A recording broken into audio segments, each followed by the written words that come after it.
J'ai déjà essayé. Oh, c'est une phrase que vous avez déjà dû dire moult fois, hein, je l'ai entendue. Et finalement, pour votre business, vous avez déjà essayé quoi? Cette phrase, en fait, elle veut absolument rien dire. Si je prends l'exemple de lorsque vous étiez enfant, vous avez appris à marcher. Vos débuts ont été difficiles, c'est pour tout le monde pareil. Vous vous êtes emmêlé les pinceaux, vous êtes tombé sur les genoux, vous êtes fait mal, voire même les mains ou le visage ont été abîmés lorsque vous vous êtes cassé la figure. Mais vous avez persisté, vous avez insisté. Même chose pour le vélo, par exemple. Vous ne vous êtes pas arrêté au premier échec. Dans l'entrepreneuriat, votre approche, elle doit être identique. Si vous me dites, j'ai déjà essayé, ok, vous avez mis en place une stratégie, de votre point de vue, votre conclusion, ça a été, ça n'a pas fonctionné. Remettons un petit peu les choses en perspective. Combien de temps vous avez laissé tourner votre stratégie? Un jour? Une semaine? Un mois? Ouais, comprenez que c'est pas suffisant. D'abord, il faut laisser le temps de vous donner des résultats pour votre stratégie. Donc, il faut apprendre la patience. C'est important. Mais ce n'est pas avec une semaine de test que vous pouvez dire que ça fonctionne ou pas. Comment vous pouvez faire cette déduction-là alors que vous n'avez que très peu, en termes de durée, très peu de temps qu'elle a été mise en place, et en plus, accessoirement, vous n'avez pas assez de données pour pouvoir tirer une conclusion. C'est pas sur 10 rendez-vous, par exemple, je donne un exemple un peu plus concret, mais sur 10 rendez-vous, vous allez adopter un nouveau script de vente. Sur 10 rendez-vous, ça ne va pas être suffisant pour vous donner une tendance sur la qualité du script ou pas. Donc, le j'ai déjà essayé doit être accompagné d'une analyse qui vous permet d'avoir une conclusion qui intègre une durée assez longue et énormément de data. Ça ne peut pas se faire sur une journée ou une semaine, voire même un mois. Ce n'est pas suffisant. Mais surtout, c'est j'ai déjà essayé. Parce que vous avez déjà essayé une fois, ça ne l'a pas fait. Mais si vous étiez arrêté à ça quand vous étiez enfant, vous ne marcheriez pas aujourd'hui. Le fait de grandir, de devenir adulte, fait que j'ai déjà essayé, ça n'a pas fonctionné, ou du moins c'est la conclusion que vous faites, alors forcément c'est un échec, donc forcément c'est pas bon. Quand vous étiez enfant, votre approche, elle n'était pas du tout la même. Pourquoi? Pour votre entreprise, vous n'avez pas la même démarche que lorsque vous étiez enfant. Continuez, persistez, persévérez, améliorez, modifiez. Bon, des fois il faut supprimer, on est d'accord. Mais ça ne peut pas être « j'ai déjà essayé ». Parce que si vous en êtes là, c'est que vous avez sûrement dû essayer tout un tas de choses.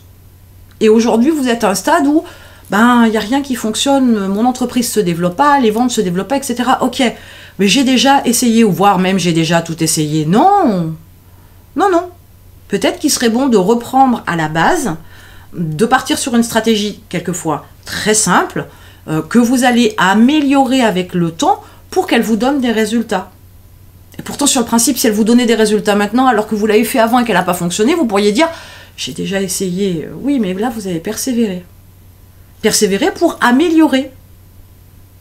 Le développement de votre entreprise, ce n'est pas une formule mathématique que vous appliquez. C'est pas possible. Ce qui va marcher pour une autre entreprise ne va pas marcher pour vous, et inversement.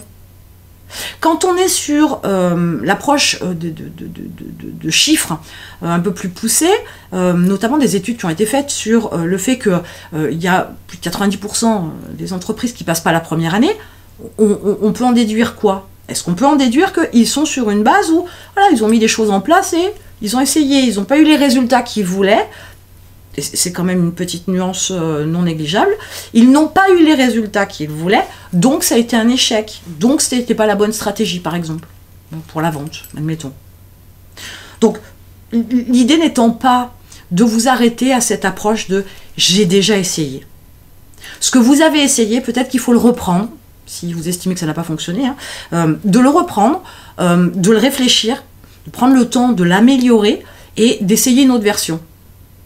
Laissez le temps au temps de vous donner des résultats et faites un point. Ok, ça n'apporte toujours pas les résultats que je veux. Comment je peux modifier, améliorer, transformer cette base-là pour qu'elle soit plus efficace, pour qu'elle me donne les résultats que j'attends? Après, il faut avoir des attentes raisonnables, on est d'accord. Mais ça ne peut pas être une phrase, le j'ai déjà essayé, que vous devez avoir constamment dans la bouche. Parce que si vous en êtes là, je vous dis, c'est qu'à un moment donné, vous êtes sur une approche où vous avez essayé plein de choses qui n'ont pas donné de résultat. Vous êtes peut-être même épuisé d'avoir essayé tout un tas de choses. Et vous en êtes, voilà, j'ai besoin d'une solution pour développer mon business. Si je vous propose une solution, 2 solutions, 3 solutions, ou des idées, et que vous me dites, mais j'ai déjà essayé, ça l'a pas fait, vous n'avancerez jamais. Parce que vous êtes dans l'attente d'une information, d'une solution dont les résultats vont être immédiats, qui fonctionne à chaque fois, à tous les coups, pour tout. Ce n'est pas possible. Donc le j'ai tout essayé est une phrase à bannir de votre vocabulaire, bien évidemment, mais de comprendre aussi que peut-être même que des stratégies que vous avez essayées, des approches que vous avez eues, il y en a une qui fonctionnait, sauf que vous l'avez écartée très vite parce qu'elle n'a pas donné les résultats que vous vouliez. Vous ne lui avez pas laissé le temps de mûrir, d'arriver à une certaine maturité qui fait qu'elle aurait pu donner des résultats. Donc, le j'ai tout essayé dans votre entreprise, quoi qu'il arrive, ne peut pas être une approche sur laquelle vous devez vous arrêter. J'ai essayé certaines choses, j'ai essayé autre chose, j'ai essayé ça, ok. Peut-être que vous avez déjà, avec tous ces tests, eu des indices qui vous mettaient sur la voie, mais peut-être qu'il suffirait de reprendre un de vos tests et de l'améliorer avec ce que vous savez aujourd'hui. Ça va vous permettre de vous améliorer, d'améliorer votre stratégie, votre développement, peu importe ce que c'est. Mais le j'ai déjà essayé, ça n'a pas de sens dans la mesure où en général quand on en arrive là, c'est qu'on est dépité, qu'on recherche une solution miracle et magique qui n'existe pas. Ce qui fonctionne pour vous ne fonctionnera pas pour votre voisin et inversement. Mais en attendant, vous devez avoir une approche différente où vous devez apprendre la patience, apprendre à persévérer. Il ne faut pas vous arrêter. Faut pas vous arrêter au premier résultat. Ça ne peut pas être un échec, ce sont des résultats. N'y mettez pas d'émotion, n'y mettez pas quelque chose qui n'existe pas. Ce sont des résultats qui ne vous conviennent pas. Comment vous pouvez modifier ce que vous avez fait pour avoir les résultats que vous voulez, ou du moins s'y approchant.